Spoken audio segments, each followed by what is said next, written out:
Ang pagtamod sa matag habig may makahatag og ngipon sa demokrasya.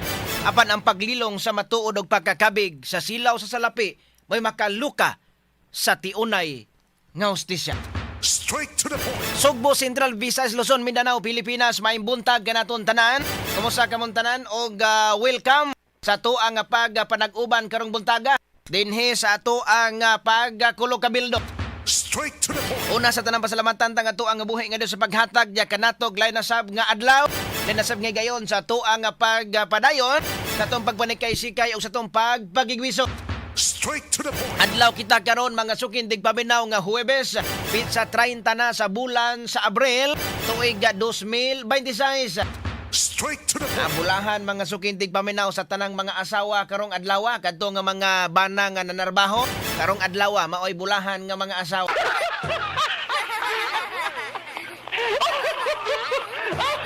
Tungod kay ting sweldo na kasamangkin, ating sweldo na unya mga asawa malipay na og ating sweldo labi na kun ang ATM tuan nila o sila mo'y tigkobra sa sweldo.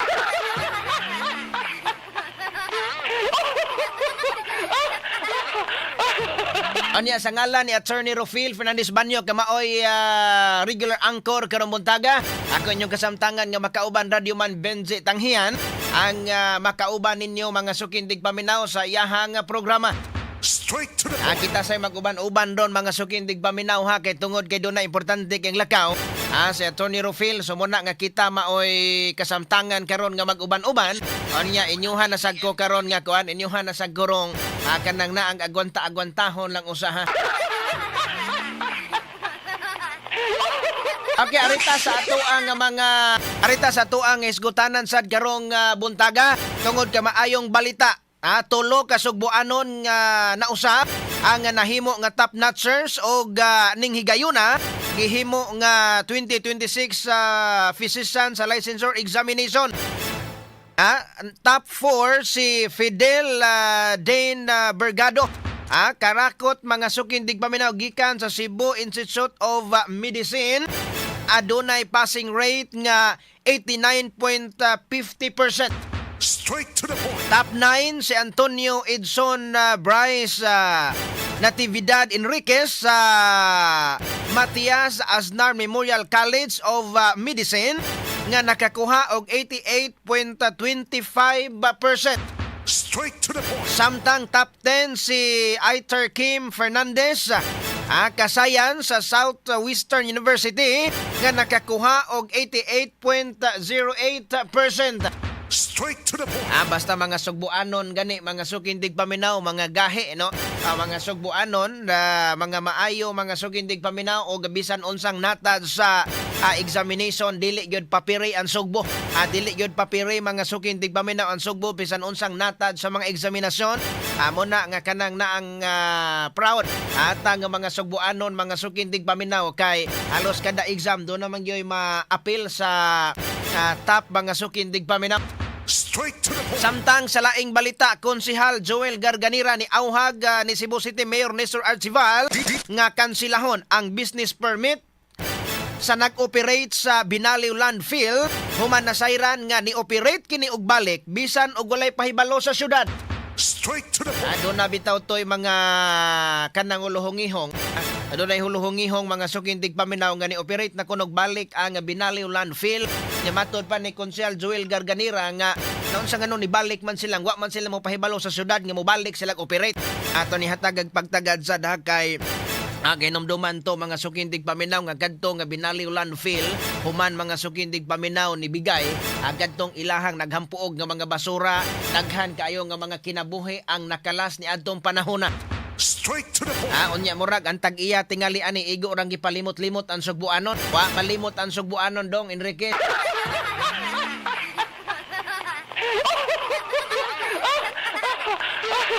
Daghan kaayo in town to nga mga kanana ang sugbuanon ang nakalas mga sukindig paminaw. Yadtong Binaliw Landfill sa pagbigay adto Sumuna nga kanang na ang doon na po'y katarungan kini si Consul Joel Garganira kay kinahanglan nga ang syudad mahibaloan aron ma-check dito mga sukintig paminaw kung unsa man ning ilahang pagbalik karon luwas na ba ni alang sa mga trabahante luwas na ba ni alang sa mga trabahante og ni comply ba kini sa mga angay nga mga i-comply diha aron dili maghatag og peligro sa mga motor manarmaho diha.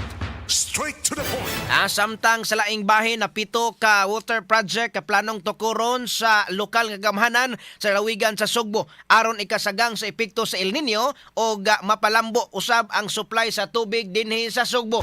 Straight to the point. Importante kayo gyud no nga kanang naa nga karon pa lang mangandam na ta mga sukindig paminaw labi na kining supplies tubig nato. Sakto ni nga kanang naa nga karon pa lang mangandam na ta ang wa pa kaayo mo igo ang epekto sa El Nino kay usa sa mga problema nato basta mo igo na gani ang ting-init dinhi Sugbo labi na kun dunay El Nino kining supply sa tubig.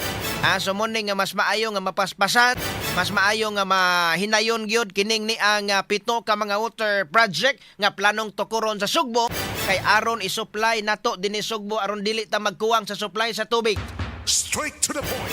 Sa importante kining tubig mga sukindig paminaw at kita tanan kada adlaw nagamit og tubig halos kada oras nagamit og tubig muna nga kanang na ang importante kayo nga ang supply sa tubig mo'y tutukan nato sa dili pa mo igo ang El Nino dinhi sa ato ang nasod. Straight to the point. Samtang usa ka lalaki na rescue gikan sa pagsakan ini sa tower sa NGCP sa Magikay, Dakbayan sa Mandawi. Kagahapon ning adlaw mga kasama mga alas 2 sa hapon kini nikatkat sa transmission tower og halos alas 5 na sa hapon nakanaog human gigamitan og taas nga hagdan sa BFP og sa Mandawi City Disaster.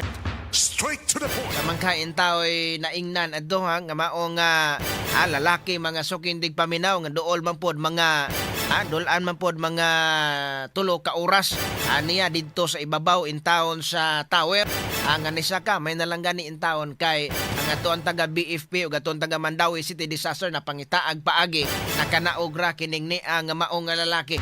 Straight to the point. Samtang dito sa kauluhan, House Justice Committee nakakita na og probable cause sa impeachment complaint na batok ni Vice President Sara Duterte. Straight to the point. Apan ang defense team ni Vice President Sara Duterte ni hulagway nga dili kini unexpected ang maong desisyon sa komitiba. Straight to the point. Matod pa mga sukindig paminaw sa defense team ni Vice President Sara Duterte nga alams na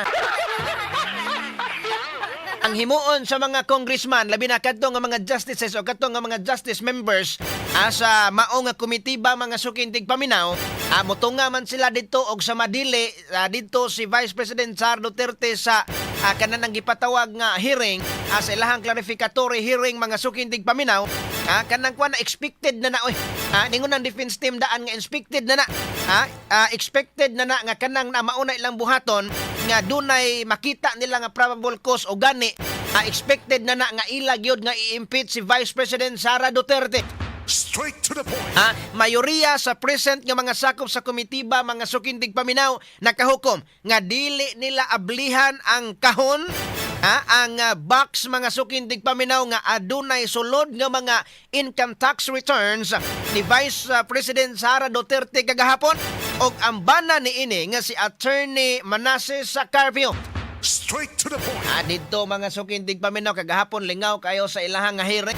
Lingaw kay silang hearing kay uban nga mga congressman gusto gyud nga paablihan ang box. Paablihan na mono ingon nga kanang naa nga kahon o pira o kahon.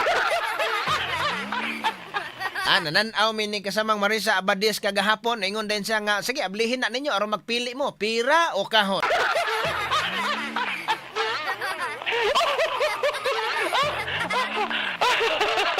So majority mga sukindig paminaw sa mga sakop sa justice kanang naang committee mga kailangan nga kadaghanan nila gyud dili sila gusto nga ablihan ang kahon kay matod pa nila sayang kay ngatong gipaning kamutan nga pananglitag ato ning ablihan unya do naman tay secrecy law kanang basin og labi na kay ni angal na mga sukindig paminaw sa Attorney Manasseh Carpio gipasakan na dito reklamo dito sa korte mga sukindig paminaw. So ginang ablihan ang kahon basi og teknikalon sila basig dunay mga technicalities nga pwede mo daga na hinuon dito Supreme Court ang kadton tuwa nga side ni Vice President Sara Duterte.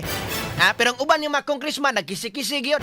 Sila si Congresswoman Laila de Lima, sila mga sukindig paminaw si Percy Sindania, si Tinio katong uban pa nga mga unoman sila.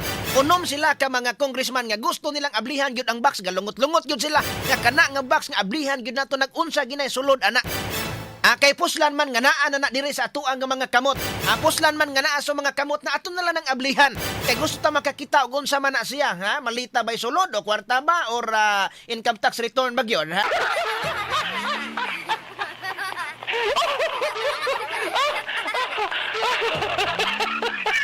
Ingon po dayon ang anak ni Senador Rodante Marcolita mga sukindig paminaw. Iningon dayon si Congressman Marcolita. Ingon siya nga puslan man nga naa na ninyo ang box, kay matod pang Luistro o si Luistro pa isultion nga hawak mo ang bita.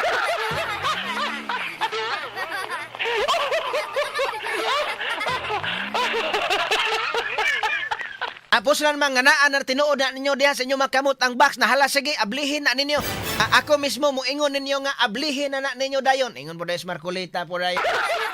Kahapon mga sukindig paminaw gisungog ang committee ba. Pero hinuon dagway og malita pa di hinuon dagway tong paablihan kasi man Julos balitag malita pa hinuon dagway to murag sigurado gyud.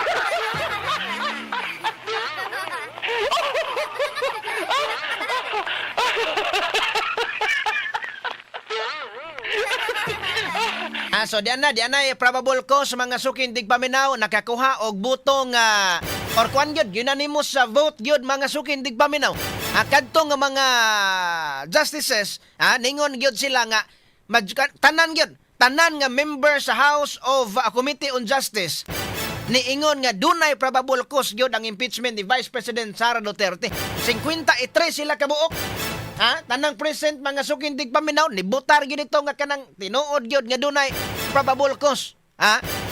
Pero pag ingon nga ablihan ang box 38 ra ang dili gusto nga ablihan ang box.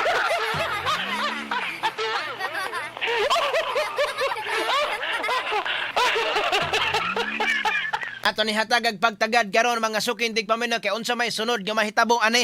Human nga gibutuhan na diha sa House Justice Committee mga sukindig paminaw nga dunay probable cause human makakuha og unanimous vote unsa may sunod nga mahitabo niini. Ato ni hatagag pagtagad karon diri sa tong pagkulo kabildo.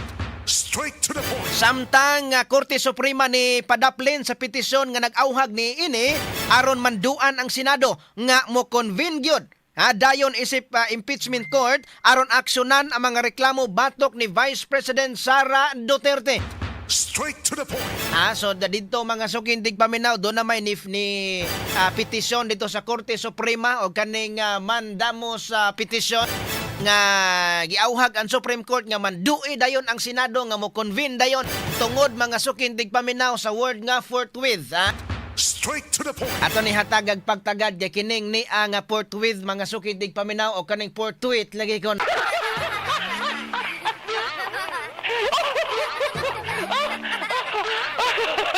Ningon ang Supreme Court nga kanang naa nga dunay katungod nga kanang pasabot nga forthwith kay nahimo man ang lalis bitaw. Kabantay mo nahimo ng lalis ni adto nga miaging tuig mga sukindig paminaw sa impeachment nitong una pagyud nga hugna bas impeachment ni Vice President Sara Duterte. Inomdom mo anang word nga forthwith Nahimo ng lalis. Kay ang uban moingon ka ng forthwith kinahanglan nga ang Senado manduan dayon nga magsugod na dayon right away immediately ang pag-aksyon mga sukindig paminaw sa Senado sa impeachment ni Vice President Sara Duterte. Pero muna nga karon ningon ang Korte Suprema nga kanang gitawag og forthwith kanang forthwith mga sukindig paminaw meaning a reasonable time within a reasonable time. So depende na madugay og madali basta importante nga ang kanang naang Senado mag-trial gitagaan sila panahon nga magpreparar para mo convene mga sukindig paminaw sa impeachment. Straight to the point. Ato ni hatagag pagtagad karon diri sa ato ang pagkulo kabildo usab. Straight to the point. Samtang dito sa abroad, US President Donald Trump nibutyag ngadto sa iyahang nga top advisors sa tinguha nga ipadayon ang US naval blockade sa mga pantalan diha sa Iran. Straight to the point. Unsa ba pud in taon ka President Trump? Awa mo na lato anang inyuha nga kasamok diha sa Middle East. Straight to the point. Ang team giingon nga nagasugod na pagpangandam alang sa extension, apil na ang mas taas nga pagsira diha sa Strait of Hormuz. Straight to the point. Naunsa na ning kalakiha mga sukindig paminaw, nalipay na tatakay ni linong-linong na, nalipay na tatakay ni os-os na ang tuang nga presyo sa krodo. Karon na pod na napoy posible nga taas nga pagsira sa Strait of Hormuz. Straight to the point. Gituyo kini sa Amerika aron mapugos ang Iran sa pagbalik sa negotiating table. Straight to the point. Ato ni hatagag pagtagad karon ha kay kanang na ang kinahanglan mga sukintig paminaw nga mahunong na unta mo diha. Kay kami dire puti na naghanang nagmahal dire unya kamo po diha magsige po mogsulo sa lida. Kanag uban pa mga sukintig paminaw nga tuang hatagag pagtagad karon diri lang sa tuang nga pagpakig-uban og diri usab sa tuang 93.9 da IFM.